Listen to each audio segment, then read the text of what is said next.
बाबा, हाँ नेपाल भारत खंड से कब अलग हुआ और क्यों? है।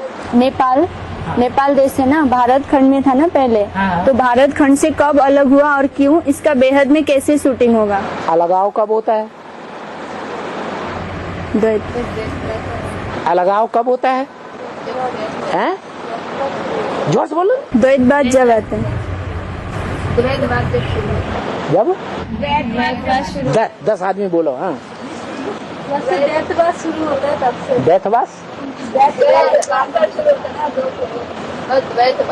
द्वैतवाद, हाँ सही बात।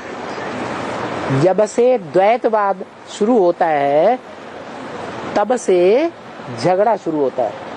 आदि से ही झगड़ा शुरू होता है या सतो सामान्य स्टेज होती है तब शुरू होता है, या जब रजो प्रधान स्टेज शुरू होती है तब शुरू होता है? रजो प्रधान शुरू होता है। तो रजो प्रधान जो स्टेज है वो नेपाल की कब कहें जब से झगड़ा शुरू कर दिया।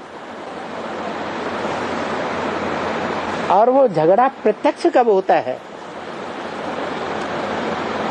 प्रत्यक्ष होता है तो उस युग का नाम ही वैसा पड़ जाता है।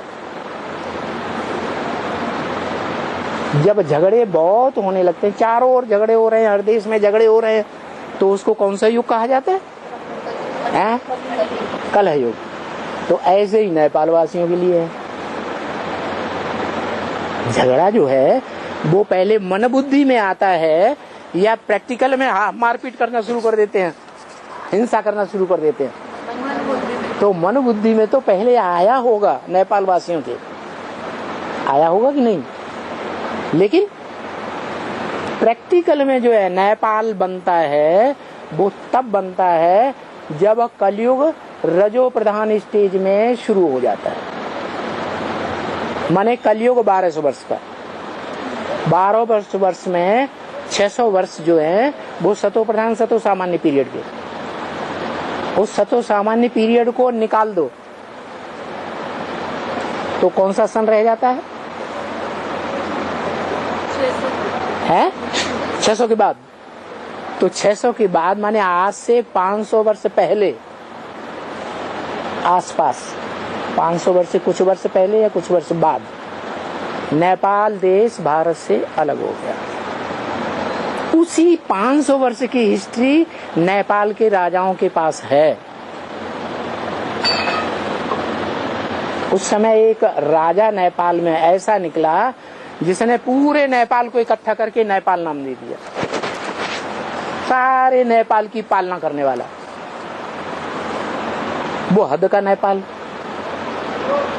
तो कोई बेहद का नेपाल भी होगा संगठन ब्राह्मणों का, है वो कौन है?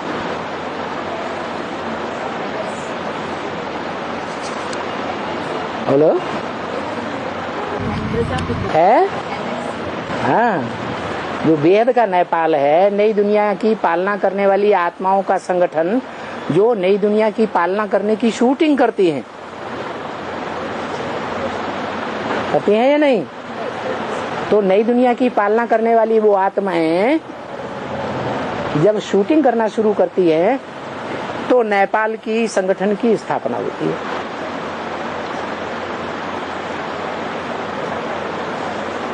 संगम युग दुनिया में कब से फाउंडेशन पड़ता है? हाँ, माने 2004 के आसपास कोई आत्मा है जो उस संगठन में आती है और उनका मुखिया बन करके बैठ जाती है। कोई हिस्ट्री का पता है कि नहीं इनमें से? अरे कोई इस हिस्ट्री का पता है कि नहीं? अरे है, किसी को पता नहीं? हाँ, पता जरूर होगा कि कौन सी आत्मा है जो नई दुनिया की पालना करने वालों की शूटिंग जब शुरू होती है तभी से आ जाती है। उस समय बच्चा बुद्धि होगी या सालिम बुद्धि होगी? प्रत्यक्षता रूपी जन्म तो ले लेती है, लेकिन बच्चा बुद्धि है या सालिम बुद्धि है? बच्चा बुद्धि है। फिर धीरे धीरे जब बड़ी होती है तो पक्का निश्चय होने लगता है कि मेरी ये स्टेज है ना। कोई आत्मा है, बेसिक में प्राइमरी स्कूल में पढ़ती है, तो उसे पता है कि मैं आगे चल करके सबसे ऊंचा ऑफिसर बनूंगी, है भारत का सबसे बड़ा ऊंचा ऑफिसर, पता है? नहीं पता है। फिर धीरे धीरे पढ़ाई पढ़ती है, पढ़ाई पढ़ के ऊंची नॉलेज लेती है, एडवांस नॉलेज।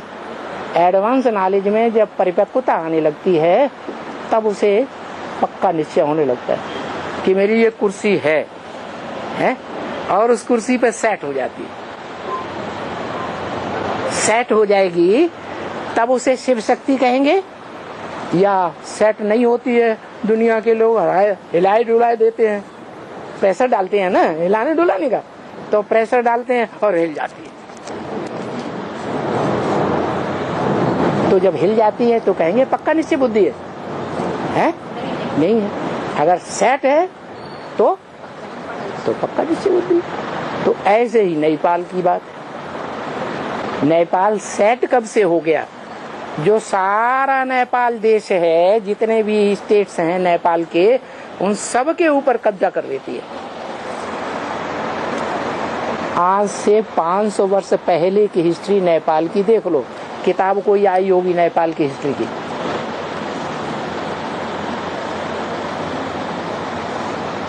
स्टॉक मास्टर कौन है? कोई होगा ना, है? उससे पूछना कि तुम्हारे स्टॉक में वो किताब है कि नहीं है नेपाल की हिस्ट्री की। उस किताब में देखना वो कौन सा राजा था जिसने सारे नेपाल के राजाओं को जीत करके कंट्रोल कर लिया और नेपाल का अधिपति बन के बैठ गया। देखा नाम ही कैसा है? क्या? पृथ्वी। पृथ्वी कौन है? पृथ्वी कौन है? जगदम्बा। सारे जगत की आत्माओं, मनुष्य आत्माओं में जो भी पार्ट भरा हुआ है, उस पार्ट के गहराई में जाने वाली आत्मा